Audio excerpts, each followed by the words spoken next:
Alright, here's another CeLO theorem exercise. So we basically want to prove that being a CeLO subgroup of G, being a CeLO subgroup of a subgroup of G will transfer over it under conjugation. And it kind of makes sense that you would ask this question given the last exercise where we proved that just because you have a CeLO subgroup of a group doesn't mean that that CeLO subgroup behaves nicely. In particular, that CeLO subgroup might not be a CeLO subgroup of the overarching group, even though it's a CeLO subgroup of that particular subgroup. But it turns out it behaves nicely under conjugation. So anyways, since Q is in CeLO pH, we know Q is a subgroup of H. Well, I guess I should have started with let G be in G. So we're going to let G be in G.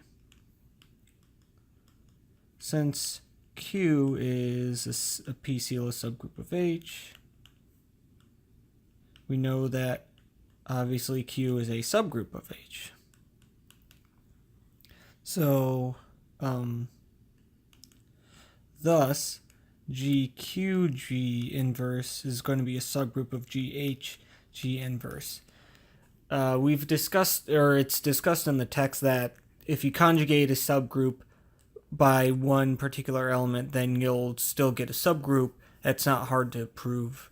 And obviously the containment is pretty straightforward, because if you've got a Q and H, so if Q equals H for some H and H, then obviously GQG inverse is going to equal GHG inverse, and so GQG inverse is going to be contained in GHG inverse. So that's not hard to see. Also, since the map from H to GHG inverse is bijective, and this is bijective on,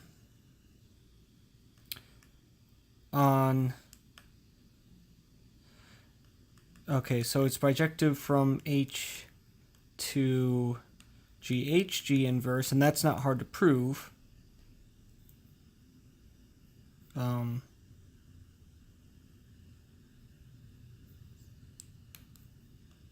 Actually, let's do this. Instead of doing H, let's do K. And this is for any K subgroup of G. Okay, so since this,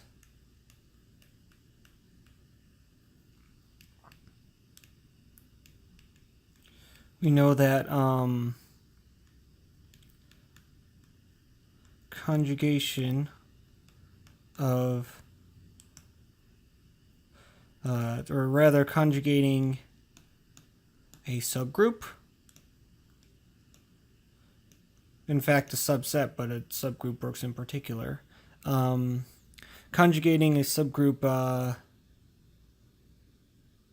maintains order, or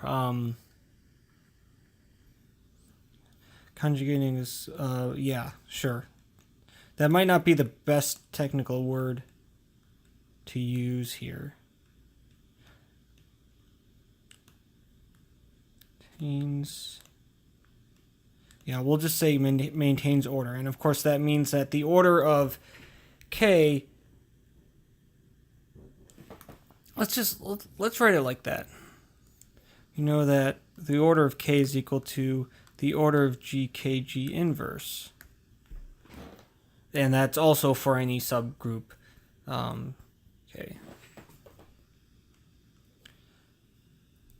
So since Q is in CeLO P of H, we know. By the way, that sentence, since this map is bijective, we know that this is maintained. You don't really need to use the rest of that sentence. I just did it in case a reminder was necessary. But this is something that should be sort of automatic. That conjugation preserves preserves orders of subgroups, because that's a very useful fact, especially in CeLO, for CeLO subgroups. So anyways, we have Q is a CeLO subgroup of H.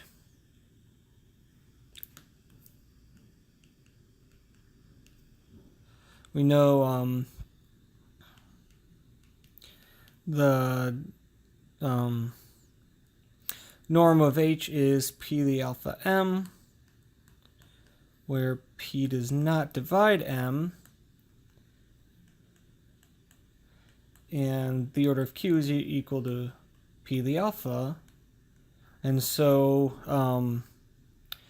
then we also have the order of GHG inverse is also equal to P the alpha M, and the order of GQ G inverse is also equal to P the alpha. So we know that GQG inverse is a subgroup of GHG inverse, and we know that we have this relation of the orders of the two, and this is exactly what we need to have a CeLO subgroup. Hence, GQG inverse, GQG inverse is a P CeLO subgroup of GHG inverse.